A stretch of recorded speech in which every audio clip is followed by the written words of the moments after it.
All right, let's see if we can build a solo.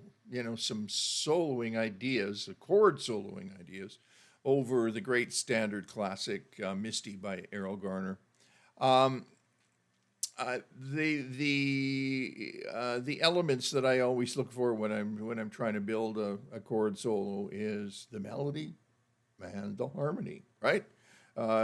Feel sort of, comes later, and especially when you add an ensemble situation. But what you really want to do is as you're building a solo is just extract as much musicality out of the piece of music as you can. This is incredibly musical and wonderful and elegant and so we want to honor the tune and honor the melody and the progression.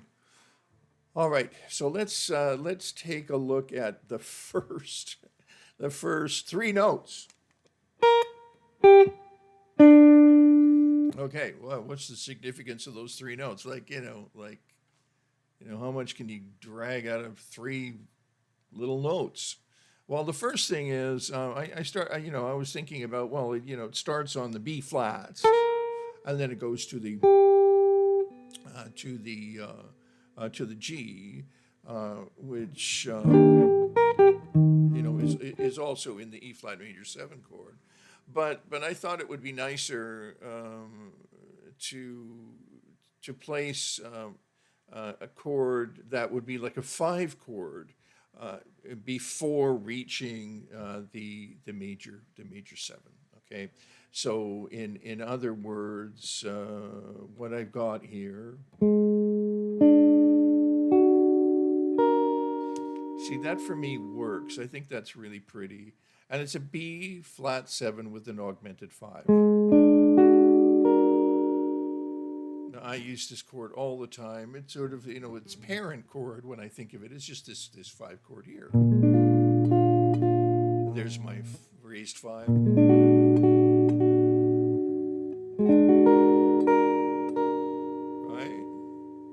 And then because I need that melody up on top, so I take it up from down there, and we put it up here. And then I could go to just a 13, but I really like the way this tritone substitution sounds.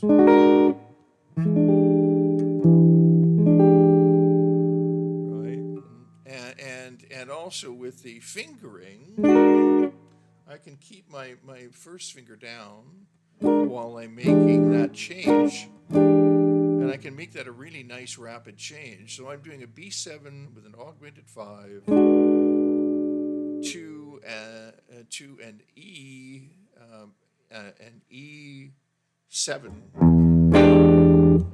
with a raised 9, not like that though. And then again, my first finger is just going to move down as a common finger. I'll try to explain the fingerings too. Fingerings are really important. I know that a lot of guitar players don't spend enough time on their fingerings. I had the good fortune of playing classical guitar and learning from a few great people, and you spend like half of the private lesson fingering. That's all you do, right? But it's funny, pop jazz guitar players don't tend to do that very much, and it's really an essential thing to do. Like what chords can I play that sound great, but also that are nice and easy to change? Where's my common fingers, right? Where are my guide fingers? Here's my common finger, my pivot finger. And here's my guide finger. And I've so with those three chords, I have not lost my connection with the fretboard. Very different approach than doing this. and then replanting, each time. No, it's just so inefficient and not economical in terms of getting a nice sound. Okay, so that's what I'm doing. I could use just the 13, right? And then here's my major 7. So I'm trying to get this whole major 7 chord below the major 7 melody. And then melody notes. And then just a short little B flat minor. And then to the E13, because I want that melody there still. And I can play all those melody notes right there underneath my fingers. And then to the A flat, and there's my melody note underneath my finger, right? And then my major 7 arpeggio.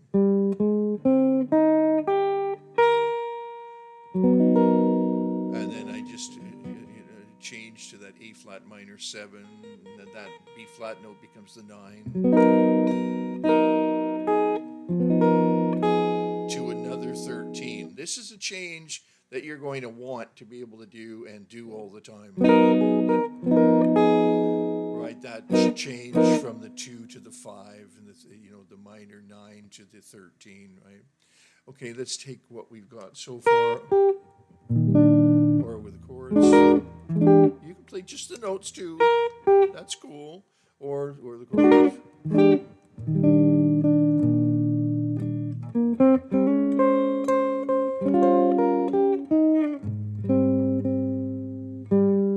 Major 7.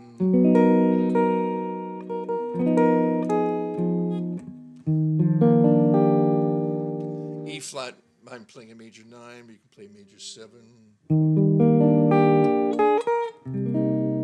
You know all these chords, all right?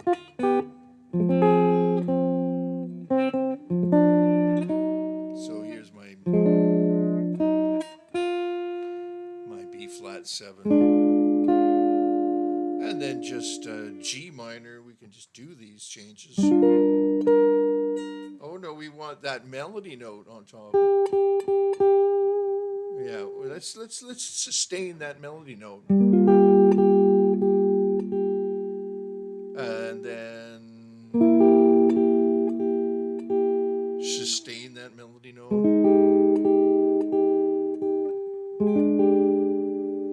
Right? That's cool. That makes it a little more interesting, and you can use substitutes and stuff, but I'm not going to deal with a whole bunch of substitutes. I just want to get to the meat and potatoes of this chord melody.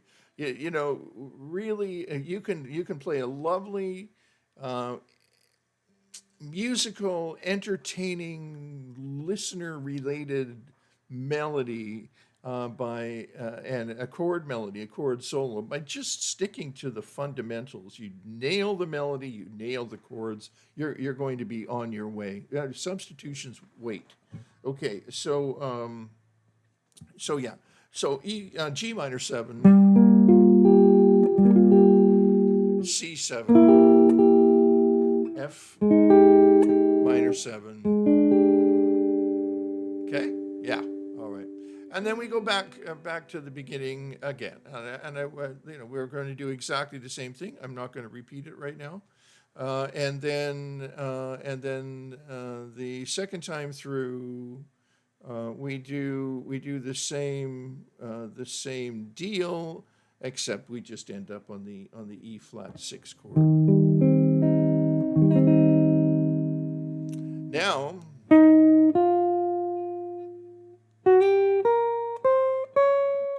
Just play those in single notes, I think,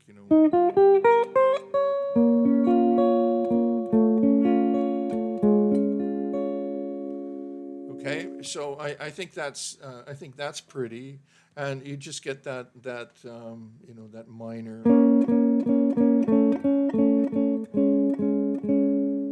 That's the B flat root to the major 7. To the minor 7, right?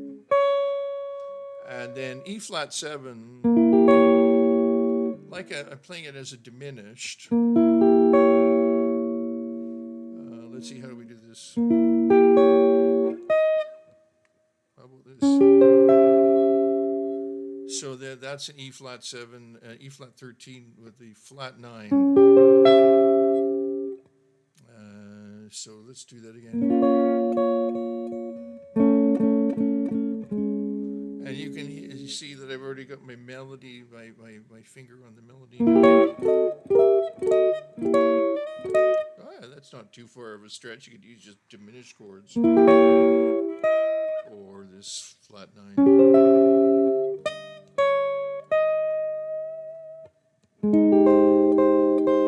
There's an A flat major 7 chord. There's my melody note up on top. And then melody.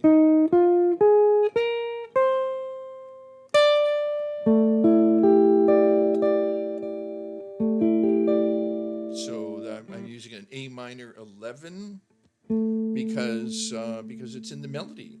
The D, I can't get away from the D.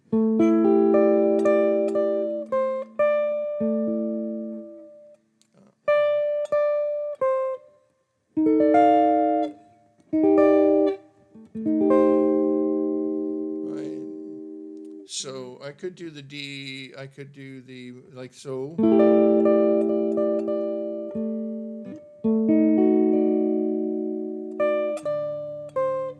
F7, F7, F13. And now we've got the G minor 7 flat 5.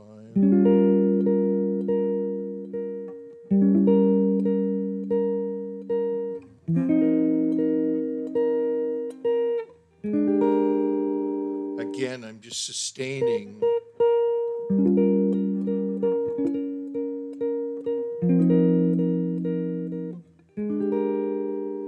You could also do that here on the top 4 strings.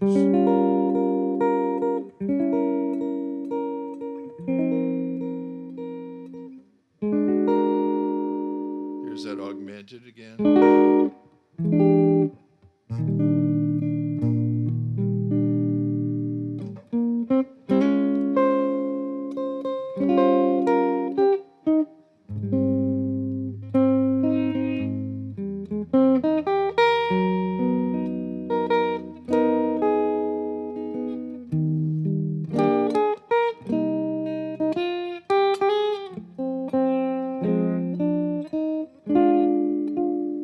Now, let's do some kind of an ending, which we could have used in the second ending too, right after the at measure 16, I guess. Let's go from an E flat. How about I'm resolving to the E down here at the bottom, right? So why not do something like we could go, yeah, we could use E here. E, let's do this one. Let's do the E flat 6 with the E on top. And use this really nice substitution, which is D flat. You know, you can call it a Mixolydian flat 7 major chord if you want. And then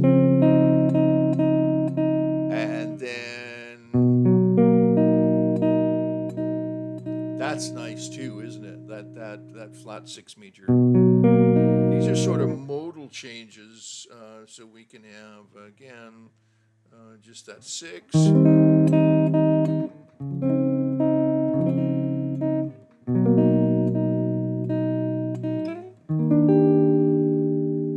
Right? Isn't that pretty? And you could insert maybe just the D flat after this E flat 6. You know, you can do this at the up here.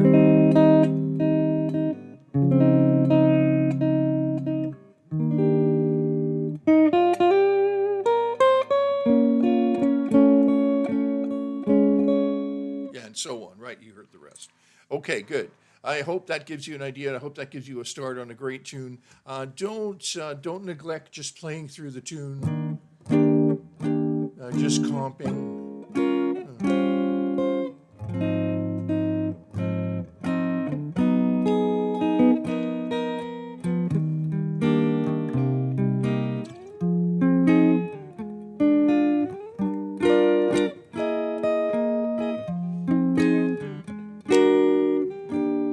Like that, right?